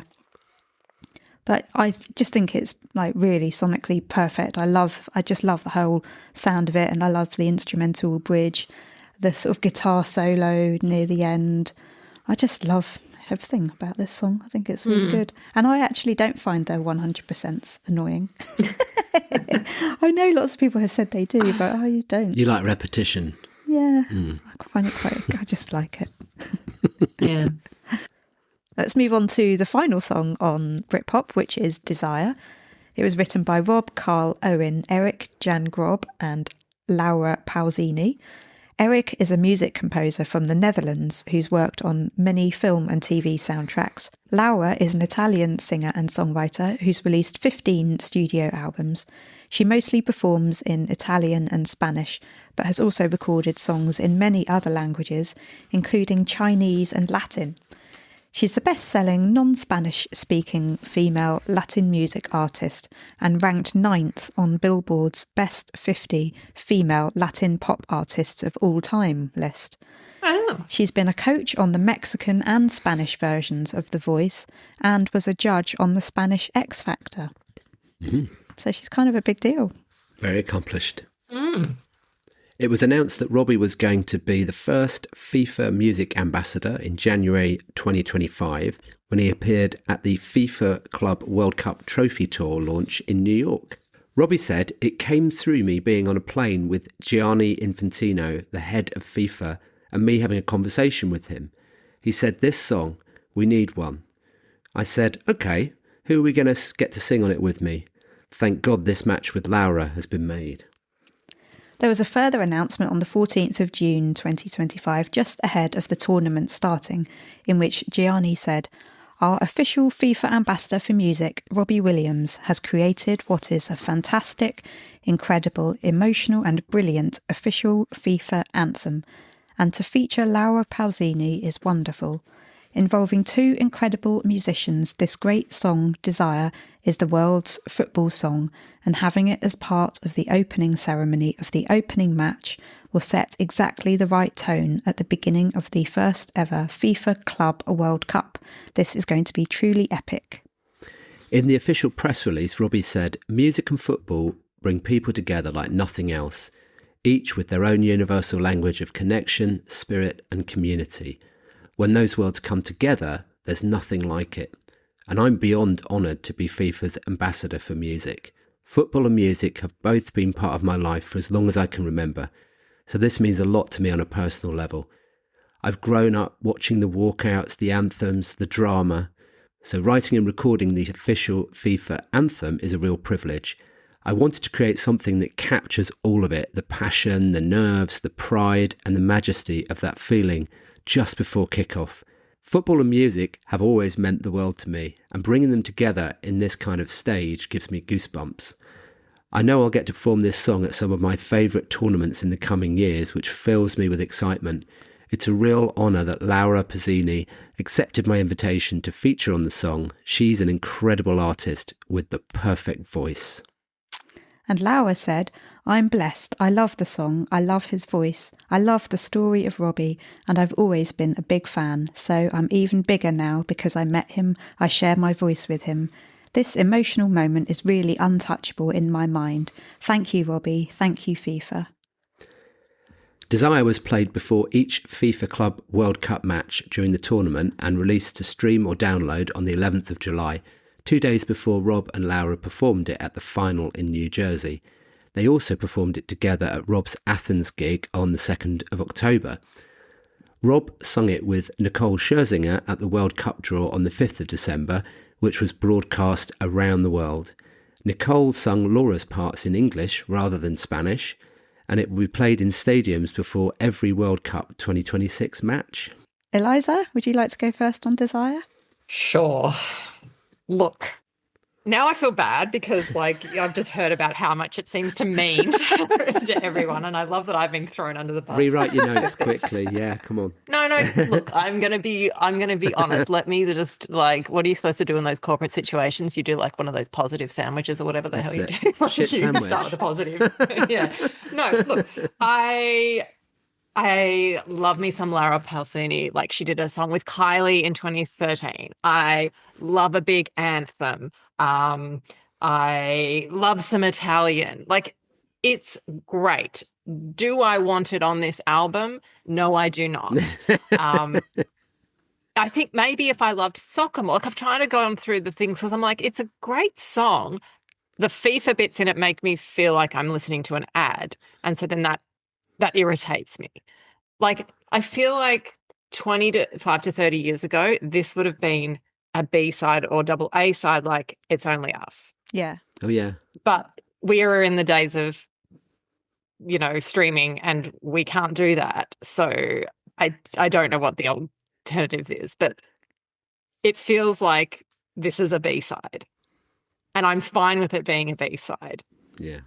Does that make sense? Yeah, it does. So it's not that I hate the song or anything. Yeah. I feel like it doesn't belong. Like, we should have stopped at 100% though.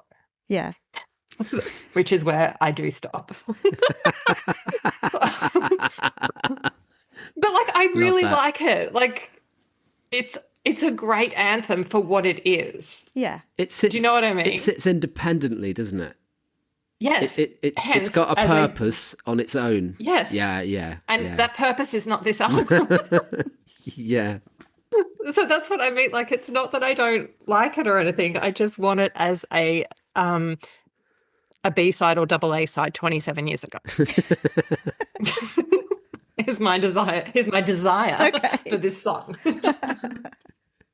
I think that's a fair and balanced. Yes. I think so. Very well said. Review. Yes. Thank you. Anyway. And well done for going first. Vivien, what would you like to add? First of all, I would like to agree with everything Eliza just said. Maybe I'll try to do the sandwich method as well. Positive, negative, positive. Positive. I think both Robbie and Laura have really great vocals on this song. Negative. I'm not a FIFA fan at all. I think there are many politically very problematic things that they do. I do understand that soccer and music and both those things combined mean a lot for Robbie, and what an honor it must have been for him to write and perform this anthem. So I do get that and I respect that. But yeah, I just don't understand why it's on the BRITPOP album. It's just it's so different from all of the other songs. I don't understand it. I don't know why they didn't just keep it a single, and why it had to be on the album. Okay. I'm sorry, Robbie. It feels, to Eliza's point, it feels like It's an Only Us moment, because that was written for the football game, wasn't it? Yeah. Yeah. It's another FIFA moment. FIFA game. So, yeah. So I do agree with you. I think it's on there because Rob wants it on there and he's proud of it. So, but I think that's why it's that. I just think he wanted it to live somewhere, because it does live independently. I think it should, and it does, and it's got its own purpose. But I think he just wanted it to be somewhere, rather than on its own. I mean, obviously in this the digital day and age, what does that really mean? But I guess it means it doesn't get on the album, doesn't get on the vinyl, does it? No. Anyway. But it could have been like a record store day exclusive or something, as like a 7-inch. Yeah. Yeah. Do you know what I mean? Yeah. But, when I first heard it, I was like, oh, because like you, I am not a football fan, so never really have been. I respect everybody that is, and, I know Rob, for him, it's like a dream come true, just even being anywhere near associated with a club, FIFA. So I think it does its job. It's an anthem. Dignity for the weak in the arms of the brave. You know that's going big. It's written for unity. It's written for crowds. It's written for arms in the air. They designed it and wrote it in that way. So, knowing it's made for FIFA makes total sense. And it's got that kind of shared sense of purpose that, not being a football fan, I wouldn't completely understand, but I sort of get that, feel the light of 7 billion eyes. And that's a big world stage to be on. So I'm really pleased for Robbie that he's got this partnership with FIFA. It's a massive platform for him. So if it helps him, it helps him fulfill his dreams, which is a lovely thing, but I think it also helps him commercially a bit as well. So if it pulls in 1 or 2 new fans or 1 or 2 new listens, that's really good for him. So I think it's quite a symbiotic, obviously he gets paid for doing it as well, but I think it's a good thing for him. That said, here's the shit bit of the sandwich. It's probably not my favourite track across this body of work. No. And I can understand why it sits on Deluxe. It doesn't quite fit the emotional and stylistic sort of thread of Britpop itself. The album feels more sort of personal, reflective and gnarly. And of course, as you said, Vivien, this feels quite commercial. It's not really criticism as such, because I think, like I said, it's got a different job to do. Yeah. It sort of helps create that collective energy before the beginning of a match, and it's going to become an anthem or is an anthem which people will probably chant and sing during matches and during the World Cup. So, for what it was written to be, it absolutely does that. So there's the nice bit at the end, right? Okay. Lucy, what's your shit sandwich? Well, when this came out, our son was on work experience the day it was released, and I was driving him there on my way to work. And so I put this song on repeat in the car. Now, our kids get brainwashed with repeat songs. Yeah, I bet.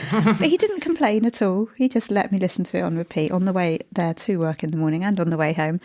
And I actually really, really loved it and really like the song. And I think it's a really, really lovely song and really well written. It's got, interesting lyrics. I think it sounds amazing. But yes, it doesn't really fit on Britpop. That's the issue, isn't it? Yeah. Yeah. Also, 7 Billion Eyes reminds me of Ollie Mers's song Die of a Broken Heart, which he released on the 7th of October 2022, and it mentions there being 7 billion people in the world. Then about 5 weeks later, on the 15th of November 2022, the United Nations estimated the world's population had reached 8 billion. Oh.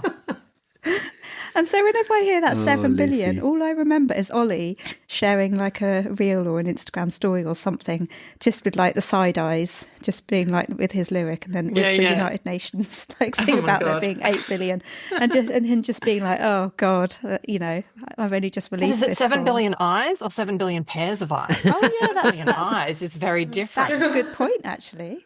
Yeah, we've got to really be specific here. Yeah. I really next time you interview Robbie, could you clarify whether he means pairs or actual eyes? Yeah, because maybe if it was actual eyes, that might be a more realistic figure for how many people watch the World Cup. That's what I mean. Yeah, exactly. Yeah. This is why I'm wondering. Yeah, that's a Yeah. good point. Because not the whole world watches it. I don't watch it. Exactly. None of us on this call watch it.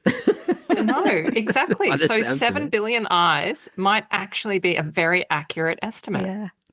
I tell a lie, I might watch the odd England game. Like if I'm out with mates and we're in a pub, then it's on, then I'm obviously going to have And to it's on the TV. or if by some strange feat we get to the final, I wouldn't even watch it. I might watch it.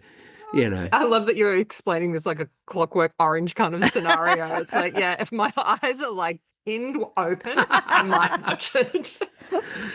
Yeah. Yeah.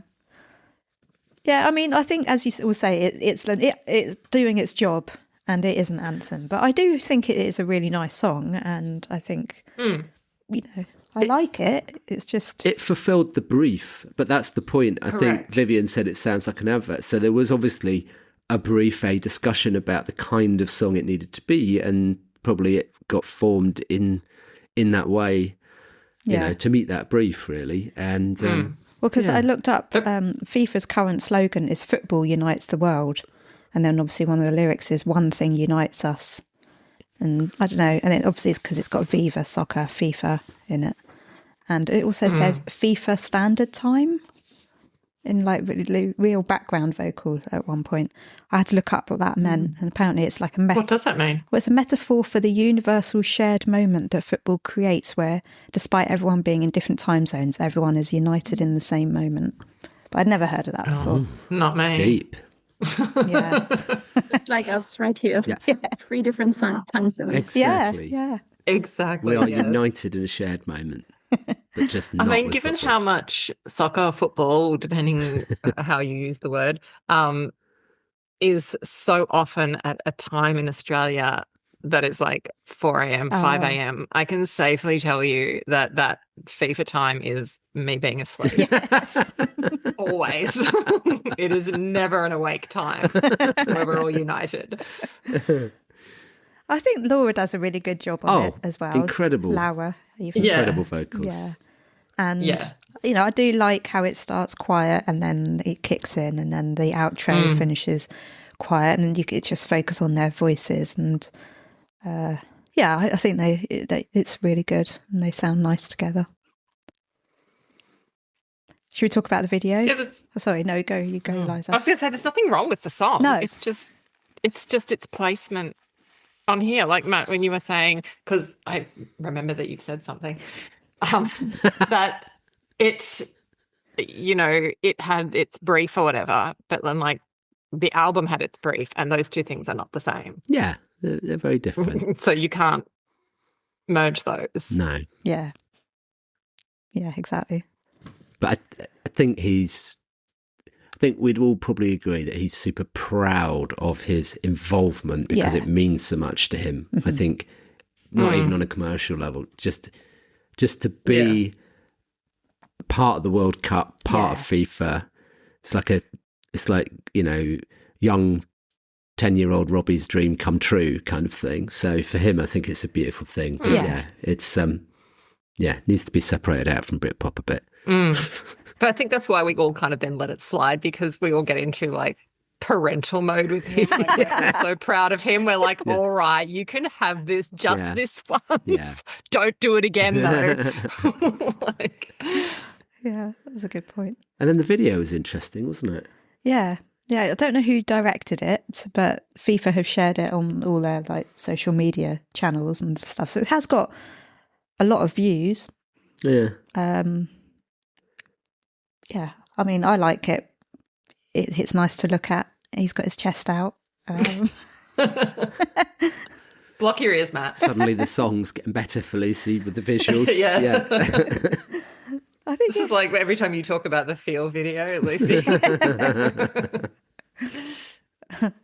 yeah, it's nice to see that him and Laura actually were together recording that video as well, because quite often with these things that they do separate bits, don't they, and just kind of merge them together. Yeah. So yeah, he looks very like statesman-like in his suit. I thought very statuesque, and With his chest out. yeah, that's basically what I could focus on.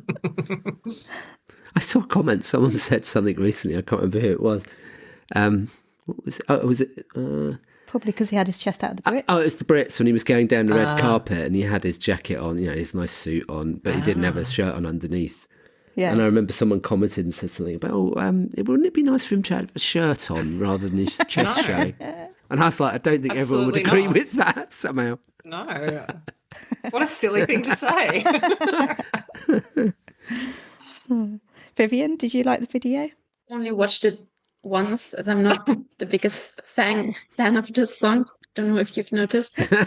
I watched it yesterday in preparation for this Yes. podcast, but I mean, it's quite aesthetic, Yeah. but I think it's very dramatic somehow, the video, for considering its purpose. Yeah. It just looks very dramatic, and the gestures and the facial expressions and the water, and yeah, I can't take it 100% seriously, to be honest.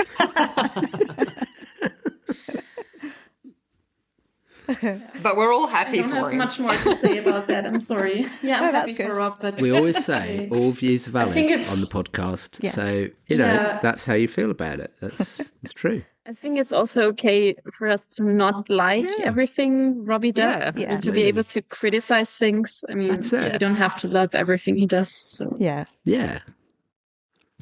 Eliza, do you have anything to add on the video? I was just going to agree with what you were just saying. I think that makes it, more authentic. Like, then when you're saying that you really love a song, that you actually mean it. Like, you don't want to just be glazing someone constantly. Like, sometimes you see it in a lot of newer fandoms where if you even say one slightly negative thing about something, like the comment section, they jump on you. It's like, well, you mustn't be a fan if you don't like literally every single thing that person does. And it's like, no, actually, because I am a fan, I can be objective and say, you know what, that's not my favorite thing, but that I really love and I really appreciate that. And I think as a fan, you should be able to, like what Vivien was saying, like critique stuff, and there's a way to do that in a nice way, Politely. Yeah. Yeah, like, I mean, feedback is helpful, I think. Like, Yeah. Yeah. It's not just shitting all over it. Yeah, and I think again, the video was designed to suit its purpose, and it's not, for me, it's not a classic Robbie video. It's a video that's probably was more produced and directed. I don't know, you probably know, Lucy, but more produced and directed by FIFA production team than it was Rob production team. Yeah. So correct. And I guess it's got that commercial feel to it. So it's in a studio, quite obviously. Yeah. I think it's beautifully lit. Like, it's all the different colours in the background, and then I like the effect of them being like on the water. Like it's just a few inches of water on the floor. I just thought that, I don't know why, but just the rippling sort of waters that stood there. There's some artistic moments in it. Yeah.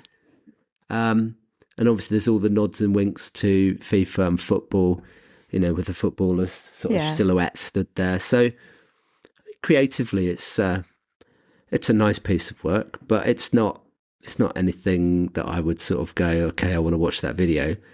I didn't watch it till yesterday. Lucy was like, you've got to watch the video for the podcast. So I think I've seen it, but no, I hadn't. I'd seen the live performances and all that kind of thing. We listened to it, but I mean, I guess again, just putting the positive on it, it's positive that it had a video and it's got a video and it works in the space that it's designed for. So that video probably needs to be played at times as part of FIFA campaigns and things like that. I think they did play the video at the FIFA Club World Cup matches. So it's important to have the visuals to go with the song when they need that. So I can see why that was done. Yeah. But it was, it's not your classic Rob video.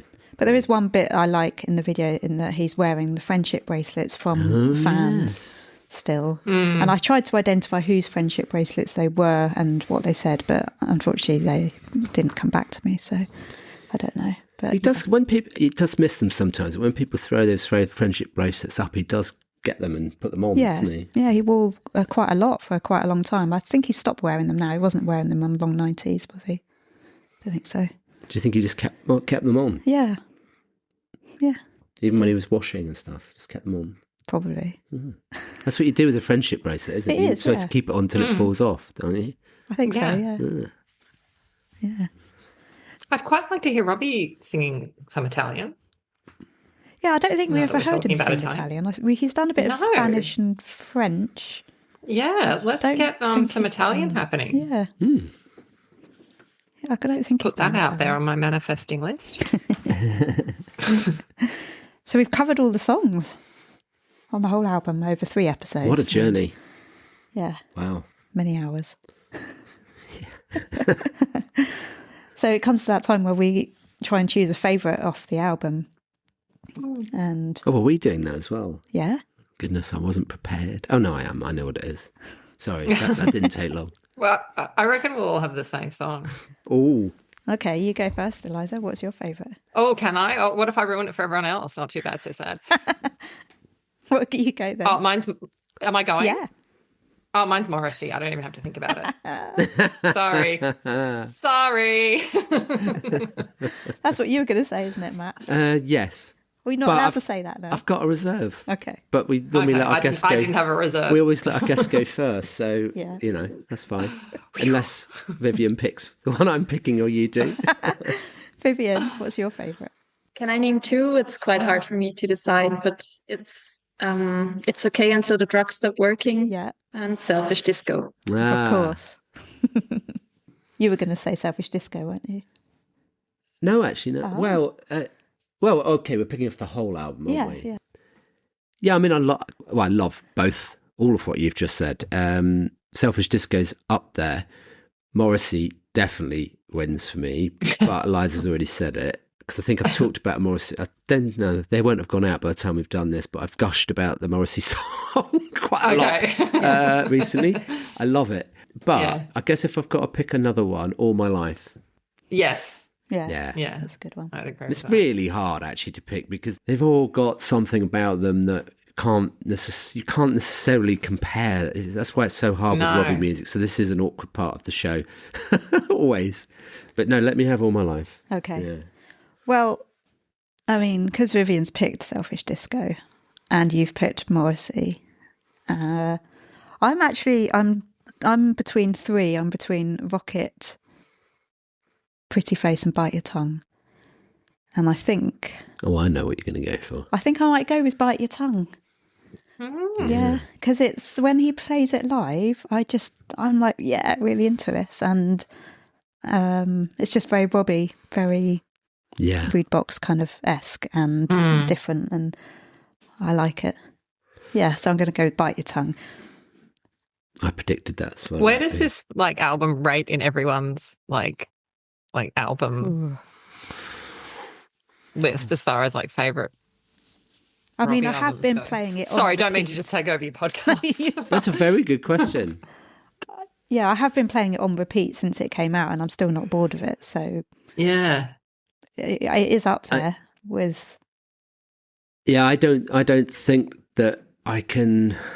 Because it's different, isn't it? It's hard to compare albums because they're all different. But I can't look back at any of the other albums and say that I like every single track. Well, over 80-90%, you know what I mean? Because obviously I'm a bit biased because I'm a Robbie fan, but to your point, Eliza, I can be objective about it as well. There's something about this album, well, taking account of what we've just said about some of the deluxe tracks, but if you look at the actual album, all bangers. Yeah. I mean, there's something so special about it. So it's hard to compare, but it's way, way up there. There's some, same. it calls back 90s Matt, it calls back 90s all of us, there's something, and I think there's something very nostalgic about that feeling. They've tapped into something very clever there as well. There's something magical about that. So yeah, it's well, I'm not bored of it. I don't think I'll ever be bored of it. Yeah. So yeah, I'd say it's top three, but I can't define what order those tops. I say maybe alongside Escapology and I guess I was asking because the first couple of times I listened to it, I was like, is this one of my favourite Robbie albums now? I was kind of just having this existential crisis, Yeah, it's kind of hard, isn't it, in a way, to put those albums from the past aside and allow something else to take their place because they're so ingrained in our lives, those previous albums. Yeah, which is a testament to him, I guess, that, 30 years down the track, he can still produce an album that is going to go down as a lot of people's favourite album out of everything. Yeah. Vivien, do you have a thought on that? For me, it's also hard to rank the albums because, as you just mentioned, they also take time to grow on you and to be able to fully value them as they are. And with Britpop, we haven't had so much time compared to all his other albums. But it's most definitely among my top 4 or top 5, I would say. Not sure if it's top 3 yet, but that can change in a few months or years. Yeah. So, but it's also up there, definitely. Yeah. And I'd like to at this point acknowledge Carl and Owen's involvement in the album, because obviously as we were going through the tracks there, we were explaining where they were involved, and obviously they were involved very much in the whole production of it, even if they weren't in some of the individual songs. Yeah. I think that Carl and Owen have had a massive influence on Rob, and Carl, now being the musical director and Robbie's very good friend as well. I think there's a chemistry and a combination there that's come out, that's created this, that's allowed this to emerge and come out, and that is an amazing thing. And we will be speaking to Carl and Owen soon, so there will be an episode where we'll be talking about Britpop with them, because I think it's nice to get their view on it. They both were very excited when we spoke to them last time. Obviously couldn't speak a lot about what was coming because it was all under wraps at that point. But I mean, Carl in particular, I don't know whether you've realised at the gigs, you've probably seen it, Vivien, he's quite excited. Yeah, so much fun, yeah. He's happy and his energy is just off the scale. I mean, so I think he's so vested into this whole album, and obviously so proud to help Rob get that 16th number 1 album as well. I mean, I just wanted to give them a shout out, because I think that that creative combination they've put together that's emerged there is it's just incredible. Wonderful. And I can't wait to see what more they're going to do. I mean, maybe it's more in this genre style, maybe not, who knows. But we know they've got more coming. That's been said by Rob on stage. That's not a secret. I think he said, I've got the next 2 albums or something, didn't he? In Wolverhampton, he said, I want to release two more albums this year. Oh my God. But whether that actually... Whether he's allowed I thought to. he said 1 more, but... Did you think he said 1 more? I think so. Oh, I thought he said 2 more. I'm not sure. Because you were at Wolverhampton. I thought he said 2, but yeah. The good news is Maybe I there's more misunderstood, coming. but- Yeah, he definitely said there's more coming. We don't this year, need a didn't big, he? massive void of another 5 years, really, do we? We need more, regular drops of music. Yeah. Yeah. Well, thank you, both of you, for joining us for our Britpop review. Yeah, Thanks for having us. Well, it's been lovely to hear your perspectives and your honest perspectives. That's what we like on the show, You've been super honest, and been lovely to hear your stories and your journey as well. And Vivien, we'll see you out on tour at some point, I hope. And Eliza, we'll see you out on tour at some point. I was about to say that should be addressed to me as well. Vivien, it goes without saying, because we definitely will. But if I can convince Lucy to come to Australia, and she wants to spend a year there, but sabbatical. And Vivien, I want to see you in Australia as well, obviously. I will be there one day. I don't know if I will be there for Robbie, but for traveling, for sure. Yeah. I'll see you all here then. It's really not that far. No, we're going to do it. It's more the spiders for me, but anyway. Oh my God. I know you told me already. Just don't go in the bush. Yeah, which I will not. There are ways to avoid the spiders. Yeah. And then last night, blooming Gary Barlow shared a bloody story of a bloody enormous spider in his bath in Australia. I was like, I did not need to see that, Gary. Thank you. Oh. I mean, look, also, if you're going to leave your windows open and stuff, I don't leave my windows open in or a door, okay. Stuff's going to crawl in your house, but that doesn't really matter where you are. Yeah. Yeah. Anyway, enough about But Robbie outweighs all of those risks. Come on. Exactly. Come on. We'll be there. I think if you're staying in, wherever you're staying, you could be staying at my house, and I would make sure that there are no spiders here for you. There you go. That is my promise to you. Thank you. My spare room will be free of spiders. Oh, thank you. And I hope he comes to Vienna again, Vivien. We love going to Vienna. We had a lovely time there. Absolutely beautiful place. So, does he not often go there? Oh, he does, yeah. Oh, is that always on the standard? He does cover Austria on every tour. Okay. but usually just one gig per tour in Austria. So it would be nice to have him a little bit closer more often. Yeah. To not always have to travel that far. Well, thank you both for joining us, and we'll see you soon. Okay. Thank Cheers. you. Bye. Bye. Robbie Williams Rewind.